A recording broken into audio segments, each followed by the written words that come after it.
living sober. It is episode 475.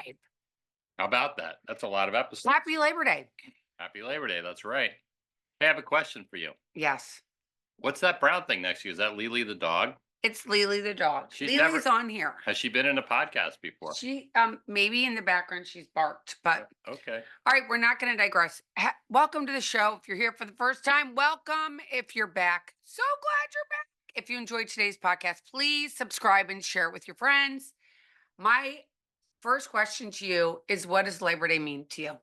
Well, Labor Day is a celebration of Labor Day in America. It's an American holiday. As I memory serves, it started around the turn of the 18th into 19th century, right? 1800s and 1900s, I sometime believe around you then. because you're the history more of a Sometime history around buff then. than me. And so it's a celebration of labor. It's a 3-day weekend now for all of us. So that's nice. And for me, it's kind of like signifies the end of the summer, and the beginning of like, oh, it's like summer vacation's over. Even if you work full time, it still feels like summer vacation. Now it's over. Like we have to get serious. We have to get back to work. And so it's funny that we're going to get back to work right after Labor Day. And Labor Day is near and dear to my heart. We don't have a lot of big industry left in America. It's all been shipped out overseas. But my one of my uncles worked in steel mills. He was a World War II vet. He worked in steel mills until he couldn't work any longer because the steel mills all closed down. But I knew a lot of those guys growing up, and they were, blue collar America was like, it was something to be reckoned with back then. That was the solid backbone of America. And it's kind of sad that, it's really kind of gone now. Well, we're going to pray that it comes back. I like that. Because, of course, we're all wearing our red, white, and blue. And, of course, my husband has to have his Make America Great hat on. I don't have one. I'd be wearing it, too. I have one that's actually too big. But, what's interesting is that you think about it, because a lot of people who fought for our country, a lot of people that work in those kind of industries, a lot of people, battle alcoholism. It doesn't matter actually what demographic you are. But I think that you think about it, and this demographic has been hit hard for sure, the workers. And when you go and you drive through America, which I've had the privilege of, you've had the privilege of, driven from Florida to Omaha, Nebraska. I've driven from and back. I've driven from Florida to Santa Fe, New Mexico. I've driven from Philadelphia to St. Louis. I've driven from Colorado to St. Louis to Philadelphia. I've driven up and down the East Coast. I've been all the way to Maine, and obviously all the way down to Florida and all the way down to the Keys. And it's interesting how America is today. And I think that if you live on either one of the coasts and you forget what's in the middle, and you haven't had the opportunity to go and travel around America and what America is. And we've gone to meetings, 12-step meetings not only this country, but we're going to focus on America today, but in America. And, the crazy thing is the crazy thing is in the 12-step meetings, it doesn't matter what religion, what race, even the way you vote. Everybody's there for each other in a loving, kind way, because we all are united in wanting to get sober and help other alcoholics to get sober. And it's so crazy because America today, and I don't know, I read something somewhere that this might have started in 1963, all this division. Now, that's before I was born, but there's such division right now in our world. And you would think people would want America to be strong again. And it seems like because of, I don't know, not really realizing that things have changed so dramatically that you can't go and turn on the boob tube, the TV, and put it on ABC, NBC, CBS, CNN, Fox News, any of those TV shows that I think that you turn on the television are really biased and swayed to one way or the other. And for instance, the pharmaceutical industry, it's like everything you turn on, there's like a commercial for taking this pill, take that pill, take this pill, take that pill. That was not happening when I was young. The other thing that happens is alcohol has always been a part of our society. I mean, at least since I've been a child, like Budweiser was such a big deal when I was a kid because I grew up in St. Louis. And Everybody drank Budweiser. Amstel Lights, Budweiser, is an Anheuser-Busch product. At least it used to be. I think before it jumped over the pond. But where we are today in this division, and walking and driving through America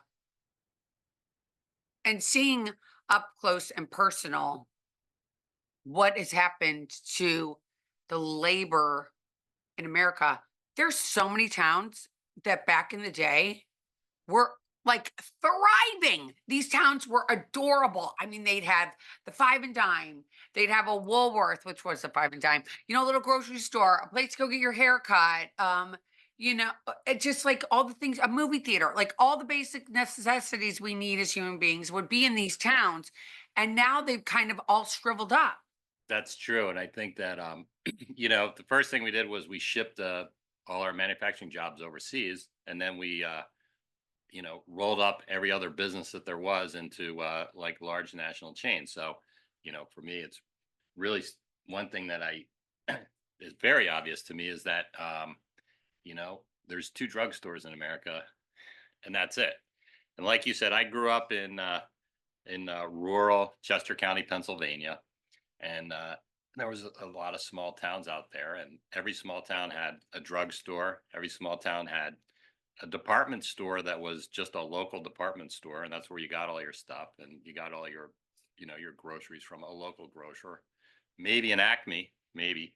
um and that's all changed, and it's kind of the homogenization of America as especially over the last 20 years has been come very obvious to you and I. We see the doesn't matter where you are, you see the same strip mall. And if you go out into the real center of the country, a lot of those towns out there, there's nothing left. They're empty. There's no people, hardly any people. There's just nothing left, and it's sad. It's sad that that's all gone. My say my dad's side of the family came from Pottstown, and Pottstown was like a thriving town. It was a manufacturing town, and there was a large middle class, and there was wealthy people, and it was a fairly wealthy town, and that's completely gone now. Now it's just, I mean, it's coming back a little bit, but it's it went all the way down about as low as you could possibly get. It's sad. It's sad. And I think that I want to point something out. So I'm not from Philadelphia. I mean, I raised my kids there. That's not my home. I was actually born in Colorado, raised in St. Louis, Missouri, go to Philadelphia. And I remember we left Philadelphia 6 years ago. I moved to Florida. It was before everybody was running here because of COVID. I mean, I don't know how we forced, I mean, I don't know how I'm going to take credit for this one because he only thought we were coming for 6 weeks. Little did we stay. Now we're at 6 years, and I don't see us leaving ever, but we love the state of Florida. We love the freedoms that are still here. I haven't been up in the Northeast in a long time. I really don't want to go, but I have to, but so I will, but it's, the freedoms we have here. And so what I was going to say is, like, I hear about Kensington, Philadelphia, and there's this guy on YouTube, and I don't even know his name, but he travels all around, and he does these, like, he does testimonials. I would say he goes around, he interviews locals, he looks at what this town was like and what the town is like now and all the rest of it. And he just went to Kensington, and he's walking all around the streets. And we were back in the, like, 6 years ago, 7 years ago, there were people going and trying to rejuvenate Kensington. People that were young, that I knew a baker that went into that same neighborhood. It was like Port Richmond, kind of that sort of area where it all, Kensington, that whole area. And they were going to, the woman was a baker, and she had worked at a local restaurant that we absolutely loved. And she decided to go out on her own and open up her own baker shop. And she had these ice cream sandwiches that were to die for. And of course, we like sweets and we love to eat food. So, when you don't drink, at least us, we love to eat. I don't know if anybody can relate to that. Might not drink alcohol, but you sure like to eat, and especially sweets. And so we go down into Philadelphia, and we would get these ice cream sandwiches. And in that neighborhood were so many different places to go.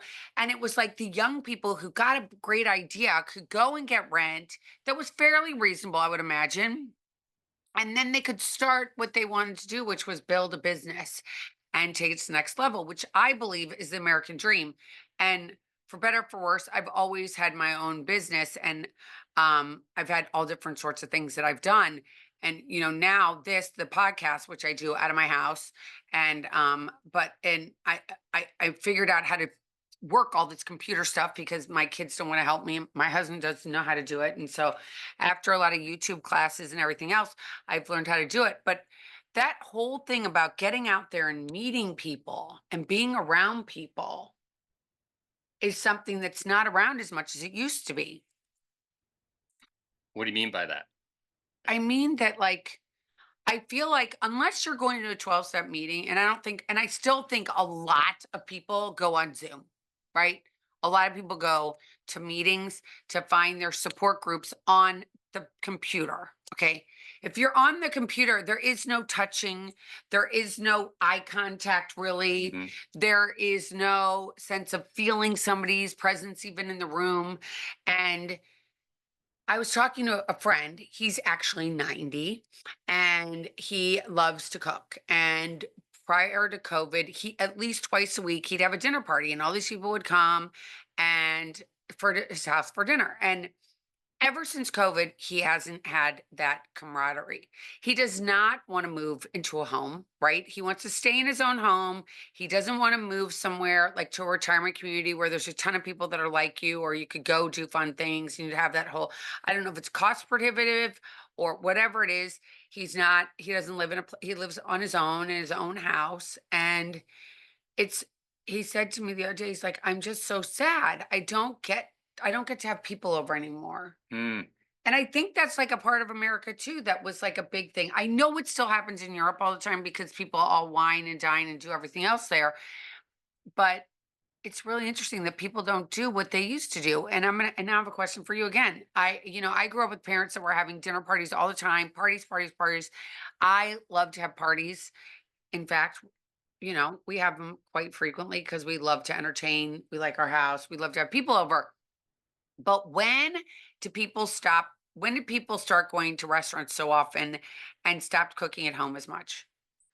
Oh, I don't have no idea about that. I mean, it's I don't know that uh a lot of people are able to go to restaurants that much anymore.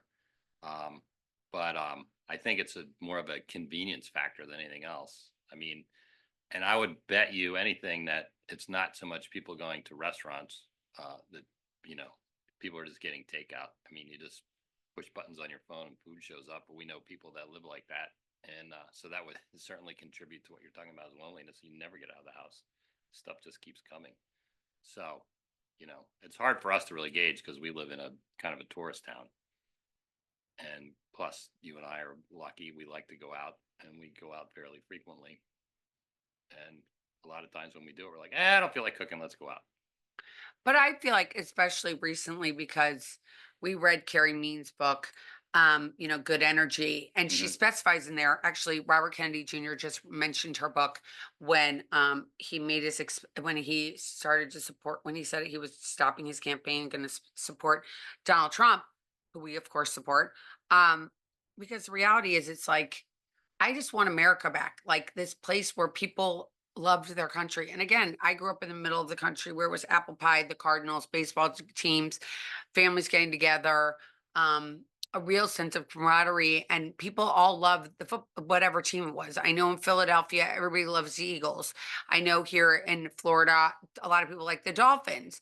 But that's also gotten cost prohibitive. It's like being able to go to a sporting event with your family. I mean, when I was growing up, my dad had tickets for a lot of the St. Louis sports teams. So we would go, and Mm. even us little girls would go with dad, and he'd take us to these games and all the rest of it.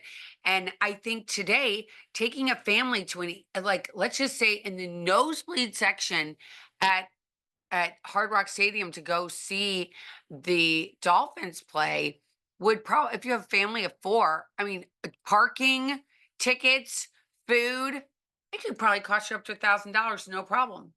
It could, yeah. Yeah. You mean if you did it like super budget, I don't think it would be any cheaper than $300. That's for Yeah. three people. At one ticket's $100. For the worst seats in the house. For the worst seats in the house are $111. Mm. So $111 times four plus the fees plus the da da da Yeah, da it's da very da da da. expensive. It's so expensive. You can't even go to a ball game if you want to take your kids and have that again, that camaraderie where you're with around a bunch of people and Mhm. you're cheering for the same team and you're like, this is awesome. I mean, when you watch Ted Lasso, Yes. Ted Lasso was, supposed to be in England and in Europe, and they'd play sports against other teams. But there was this sense that people would go to a bar. And I'm not saying go to a bar by any stretch of imagination, but if you wanted to have people over to watch a sporting event and because you don't want to drink, because let's face it, a lot of us don't want to drink, and I don't want to stand at a bar. I don't like standing at a bar going, "Can I have a Pellegrino?" And the bartender's really wanting to work for towards the people that want an alcoholic drink because they're going to get a better tip and it's going to be like more. Well, especially when it's this packed sports bar. It's just packed, and you're like, well, all right. You're kind of like, you're in the way. You're You're- totally in the way. yeah. It's a sober person. You're like, I just want a Pellegrino, and I don't drink soda, so that doesn't help. Do you have water? Then it becomes, do you have water? And they're like, oh, you just want a water, and you're Mhm. like, yeah. And then when they don't serve food, Yeah. I say it's just a so packed there's sports bar. no water. I mean, there's only water and not any food, and you're just going to be around people. I mean, I love the sense of feeling like, oh my gosh, we're all cheering for the same team. But I don't know. It's kind of crazy, isn't it? If you think about it, like here comes sports season. It's Mhm. labor, like everything's starting. Yeah. Yeah. Well, football's definitely starting. Yeah. When's the first game? The first official pro football game is Thursday. Thursday. So Hmm. here we are, Monday. In just a couple of days, Hmm. we're back at football. And And the playoffs for baseball start, right? For the yeah, World and are there Series. gonna be like there gonna be any ads that are gonna be like instead of like for I can't say her name. Sorry, won't do it. But I will not say the person who's running for I just won't even do it. I don't even want to say what she's running for because I'm not like the person. You guys know who I'm talking about. And so, um, but here we are, and it's like it's time to come together, you guys. It's time to come together and love America and love our apple pie, love our football teams, love our baseball teams, love our hockey teams. Be like into like our country, loving the American flag. I just saw this girl, okay, on and because I watch YouTube a lot. Everybody knows that. Hmm. And I watch Benny. Sometimes he does amazing videos. His name's Benny, and they're conservative. But he had this video where he was interviewing these young people, Hmm. and they said, and I want his opinion about this because he doesn't watch any of this stuff ever. Only when I torture him. Um, don't I torture you? It's not really torture. That's not a good word to use. Well, what word would you say it is? Mhm. What would you? What word would you use? You're very enthusiastic and you want me to get involved. I do. I really want him to, but he doesn't want. Um, he'd rather watch whatever he watches. And so I'm watching this video, and they have these two young people. Back to what I was just saying, and the interviewer goes up to the younger people, who are like, "What?" Because pot's legal, so it's okay to get stoned all the time. Mm. Whoa, like there's two neurons in their brains going. So, who would you rather vote for? Donald Trump or have a nuclear bomb. They're like, we would rather have a nuclear bomb. And you're like, okay, but why is that? Because no one knows. No, they don't know. They don't know. They're just, I mean, I know this. They're kids that age just kind of react and run with the crowd and they have no idea. They don't they don't do any investigating. They don't do any research. They don't try to learn anything. They're just like, well, that's what my friend said, so that's what I'm gonna do. It's so true. That's what my friend said. That's what I'm going to I do. mean, just look like what's going on in the college campuses. It's just it's ludicrous, but it's the same thing. It's just it has something to do with that age, and you know, it's just the way they are. So you gotta accept them for what they are. I'm sure there's a lot of kids that feel that way. That when they finally get older and get responsible, we're like, oh, I'm a Republican now. I don't know why that I was like that when I was a kid. I have to tell you this. I was always, voting for me was like the biggest. I'm looking something up, by the way. Voting was a big deal for me. Hmm. Um, I'm doing this for one thing because I want to talk about. You just brought up universities and college students, and so oh, okay, so they're having an Anti-Israel group is going an anti-Israel group is going to protest at the University of Maryland on October 7th. Oh, that's nice. We live in America. I don't know what percentage of Americans now, I would say the percentage of Jewish people in America would be 50%. I'm like, or at least a good 40% because of that's where I like, obviously I'm half Jewish. I have a lot of friends. What do you, You think 40, you think half of Americans are no, I Jewish? don't think half Americans are Jewish. I'd say, is there What's it? I would an say it's, eight? no, I would say it's like maybe, if I had to guess, you can look it up and find out, but I would guess at most 5%. 5%. At most. Okay. So 5% of Americans are Jewish. That's just a guess. And we are having at a university, they're allowing a protest against Jewish people. What if we had a protest against, another race? What if we did that? Would that happen? Well, absolutely not. It's about to storm here, you guys. You're going to start hearing thunder and watch my dog probably jump on my lap, but it's about to start lightning and thundering here But where it says in Florida. once again, that it's just that the there's a bunch of misinformation, and and the kids have chosen to believe the misinformation. So I told you this, but I haven't told the viewers. A friend of mine told me that he was at some friend's house, and there was a young man there that was a college student, and they got to talking about politics, and the young man said, "Well, I'm voting for Kamala Harris." And apparently these people were Jewish or part Jewish. And he said, "Well, what about, how can you do that based on what happened in Israel?" And he said, "Oh, well, that was actually done by the Israelis from helicopters. They killed all those people, and and then the everything that you saw on the internet was apparently fake." And he said, "What?" It's like he absolutely believed it. He said, "It's true. It really happened. That's what really happened." So there you go. That's what this guy believes. So I have to say this.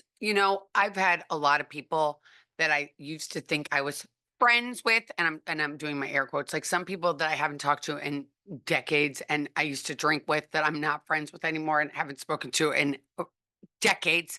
And they're coming on my Facebook wall and they're spewing their stuff. They're coming after me because I love America and I love being sober.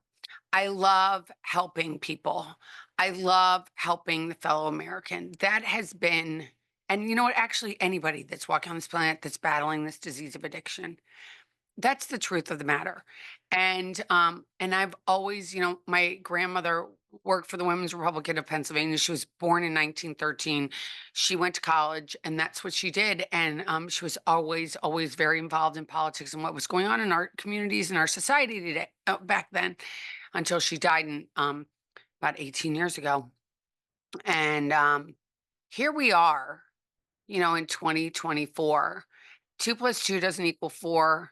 The president of the United States has been sitting on the beach in Delaware for, I guess today it's 17 days, unless there's a rain cloud. And he's been sitting on the beach. And unless you're like out there and you just don't want to investigate what's going on, you've never really loved America, you've been kind of crabby towards it anyway. And you've been like, you know what, I don't care. I don't care.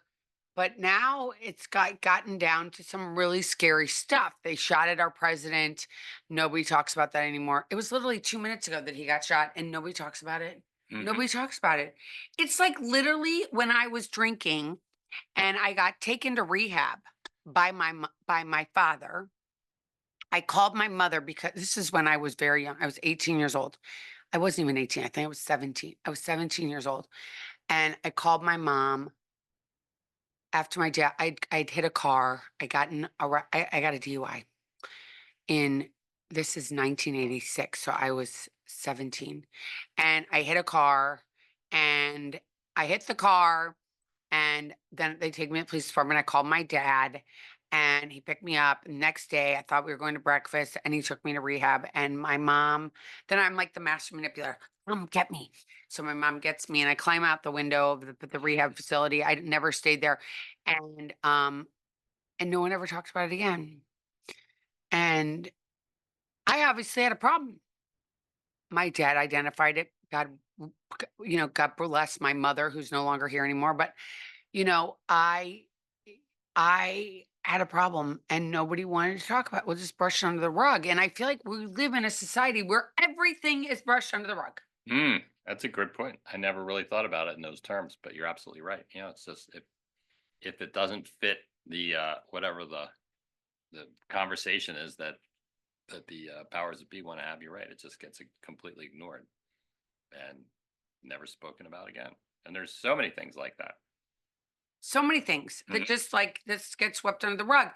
And today, as going back to I'm just gonna say my Facebook wall. I've been using it as like my it's my isn't it my personal billboard? I mean, it's mine. And all these people want to like harass me on there and say they don't believe what I believe. But the crazy thing is, I don't go to their Facebook page and tell them what I think. I don't go. It's like walking into somebody else's house and say, I don't like your flag. I guess I got a flag outside my house. Says make America great again. That's my prerogative. I'm an American. Last I checked, I could do that. Everybody's so scared. And I'm going to tell you this. I was listening, as you guys know, I listen to the Halo app every day. And 2 days ago, I was listening and they were talking about there's one of the portions I listens to is for women. It's called Women's Devotionals. And they were talking about this woman who written a book. And the woman was a nurse and she worked at hospice. And, you know, the woman was with a lot of people and they died. And I don't remember exactly the 5 things, but I'm gonna try and remember them as best as I can right now. But one of the things they said that people said that they regretted was not being authentic. And I'm really authentic. And to the point of which the people tell me that they're like, "Oh my gosh, how are you so honest?" And, I think for me, when I was drinking, I was filled with so much shame. I was so ashamed of who I was. And so Mm. worried, and I want to get your thoughts on this, but I'll forget this if I don't say it right now. But being authentic and being yourself, for so long I was scared. I didn't want to be who I was. I drank. I didn't want to look in the mirror. I didn't want to admit what I believed. I was kind of like what those people were that you talked about earlier, those kids that were like, well, everybody says they don't like Donald Trump, so they don't like Donald. And I was kind of like that too. If I was a chameleon, if you liked this, I'd like it because I wanted to be friends with you Mhm. and, change and do this for this person. And I wasn't who I was authentically at the core when I was drinking. But now that I put down the drink and I can look in the mirror and like what's looking at me, and let's face it, I'll be 56 in like a month. Um, I have to be me. I have to be my authentic self. For so long, I was so scared, and I was raised by, God bless my mother, but it was all about the show on the outside. It wasn't really who I was on the inside, and what my beliefs are, and what to believe and what not to believe. And it was all about you're going to embarrass it. You're going to embarrass us. Don't believe what you want to believe. You better fake it. And I'm done with that. I'm done with that. Good for you. I feel like I think that's a tough battle to fight in this country because they have all of media advertising is it like a gale force wind blowing against you to do that, right? That's especially being a woman. And I was thinking about it, like, it seems like based on advertising anyway, to be a woman, it's like how dare you have more than 5% body fat? You know, how dare you have a wrinkle? You need to have plastic surgery. It's like what they're really saying is how dare you look older than 26 years old? Like you can't do that. Yeah, and we see the results of that around here, especially all the time. It's really dreadful. It's really awful, and yeah, I mean that's a tough battle to fight because they're telling you all day long, day in and day out, do this, buy this. This is what you need to do. This is what everybody's doing. You want to be part of the crowd. You're not going to be happy unless you're part of the crowd. And then the crazy thing is, there is no crowd because, like we kind of talked about earlier, nobody leaves the house. Like they're buying it all online and they're doing it online, and that's sad, and that's obvious in the trends that we see that Bobby Kennedy mapped out so clearly of, of suicide and everything else that's going on with drug addiction, alcoholism with young people. It's really interesting because you brought up the fact that I'm a woman, which is like it is. It's true. I got boobs. I got big hips. I've got all this stuff. I could have a baby. I have 3 kids, and I am like to think about the fact that if I don't have a job that I go to and get paid a lot of money, I don't count. I need to have to make me a real woman. I have to fight, and I have to fight for abortion, and I have to fight for these things that I don't believe in. And I have to, if I just stay at home and raise my kids, I have to feel badly about myself. Well, guess what, guys? I don't fucking feel bad. I stayed home. I mean, I did have jobs, little jobs on the side that I did. The most important thing for me was being there to hear what my kids had to say. And, and again, back then I was a Republican. I've always loved America. I've always had an American flag in front of my house forever and ever and ever. My kids even went to public school. I believed in that as well. I can't imagine if they went to school today. I have a lot of young people I help, and to think what they're shoving down kids' face. I mean, I'd have to homeschool, and so many people are homeschooling and sending their kids to Catholic school, and some people aren't even Catholic, and they're sending kids to Catholic school, but they know that they're not going to be, you know, they're not going to be taught all this crazy, crazy stuff that's going on today in our world, and it's we're coming to the hour, and we're gonna close this up here, but I really want to say that if you're out there, don't be ashamed of who you are. Be your authentic self. Find out what that is. What makes you authentic? And that might be something I personally disagree with, but you got to do you, boo boo. I'm going to do me. I'm not going to come into your house and tell you what to do. I'm not even going to come on your Facebook page. If you follow me on certain social media, obviously, if you're into what I'm into, I'm going to come into your area. But if you're probably not into the same things I am, you're probably not going to see me. And that's okay. That's okay. But the last thing I wanted to say, when I go to those meetings, the one thing that's important is that we're there for one reason, and that is to get sober and to help the other alcoholic that's out there struggling in the world. I'm going to tell you, as an American citizen, I am proud to be an American. That is what I care about. And when I hear that they have Chinese and Russian planes flying into Alaska, but last I checked, that's part of the U.S., right? Still, yeah. Yeah, it's still part of the U.S. That things are happening that we're kind of like, what? Nobody's paying attention to, because all this noise is over here. And obviously, like when you're driving down the highway and you see an accident, you're going to look at it. You're not going to look at the bigger picture.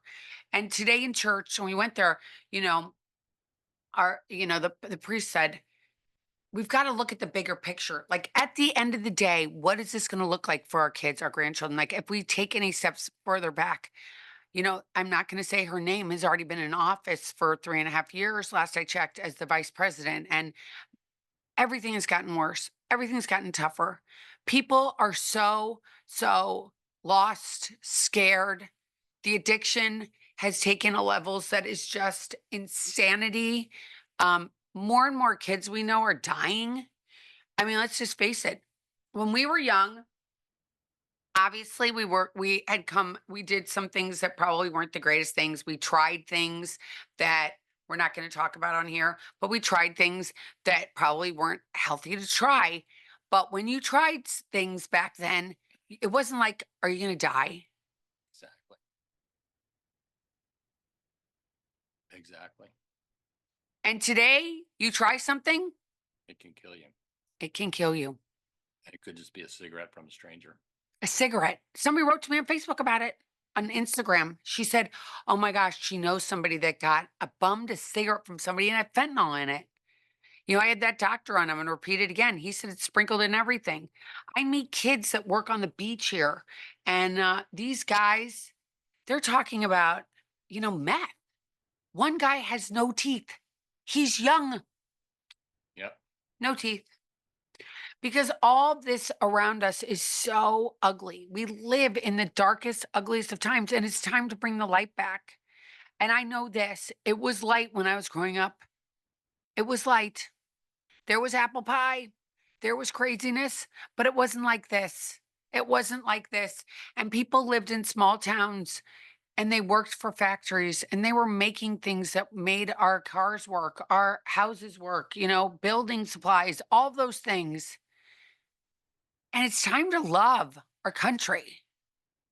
Wherever you're living, don't you think you should love it and respect it? Rather than watching what went on in Washington, D.C. with those people, those awful, horrible, hating people that hate Israelis, and they went and they spray painted our monuments, and nobody's up in arms. We're supposed to say it's okay. Wait a minute, that's we our tax dollars pay for that, guys. When you go to the store and you pay tax, it all adds up, you guys, and you all take a part in owning that. This is your place, dude. Don't you respect it? Amen. It's Labor Day. It's a happy day. Your kids are getting ready to go back to school. If your mom out there listening to this and you're probably like, yes, they're going back to school, I get to let's go on a walk and listen to a podcast and not have to worry if somebody's going to come get me.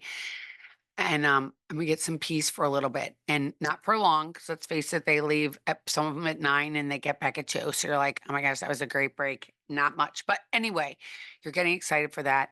I hope you enjoy this podcast. Thanks, JF, for coming on. Yeah, you're welcome. And I hope everybody had a great summer and is looking forward to the fall. And he'll be back again. I'm going to have him on once a month. And he hasn't been. Were you on in August? I think so, yes. I think you were too. I think I interviewed you. I think you did. I think you did. Yeah. And now here we go. So, okay, here we go. Big bad storms happening here. I'm sure you guys hear the thunder. Oh my gosh. And as you know, we are actually recording this on Sunday and not on Monday. But because tomorrow we're going to actually do something fun, relax, and celebrate the people that did a lot of labor and, actually made our roads, Yeah, helped make America great. helped make America great. No doubt about it. Let's get respect again, you guys, for our country, respect for ourselves. When you put down a drink and you get your first 30 days, I can tell you, your lights come back on and you feel like, gosh, I respect myself. We should respect where we live too, shouldn't we? 100%. Yeah. So if you're going around tomorrow and there's some people that have to work, sadly, make sure you say hi to them and say, we're thinking about you on Labor Day. Sorry you have to work. What's today But for thanks them? for It's working not for tomorrow, us. it's today. This isn't going out Excuse me. till 6 a.m. He doesn't always get You know those what I little. mean. He doesn't get all this stuff, but it's okay. Mhm. I'm so glad you were here. I love you. Me too. I'm glad you're here. And you guys, if you're listening, you liked what I had to say or we had to say, please subscribe to my channel. You can always write to me with any questions, concerns. You want to complain to me, people do it on my Facebook page. I love my friends that come and got my back. I have so many friends that are coming and getting my back. It's so amazing. Like, don't say that. Don't say that. It's so awesome for the people that love me and have the same. That's the one thing that I find so interesting. Is like people have my back. I'm like, wow, they have my back at what I'm saying. And they like I gotcha. And that, you guys, it's so amazing. It's so like coming together as a society and a community to do red, white, and blue. So this says on my t-shirt, if you didn't read it, it says All American Mama, if you're listening to it. And I've got an American flag here on the side. And this shirt was made by 9 Line Apparel. And I just got to say thank you for 9 Line for the shirt because it's awesome. And if you're out there, you're battling this disease, just know you're not alone. And you can get a little time and you cannot have shame anymore. And you can love and you don't have to hate. You don't have to hate. You can love your neighbor. You can be like, I don't want to be taxed if I sell my house by 45% and not be any age. It's just like, you guys wake up. We got to say, wake up. It's enough of me. Okay. So until next time, until Wednesday that you'll get me solo. Until next time, I'll talk to you guys Wednesday. And until then, keep getting busy. Living sober. Living sober. Take care. Get authentic. Start to love yourself. Love your neighbor. Take care. Talk to you guys next time. Bye.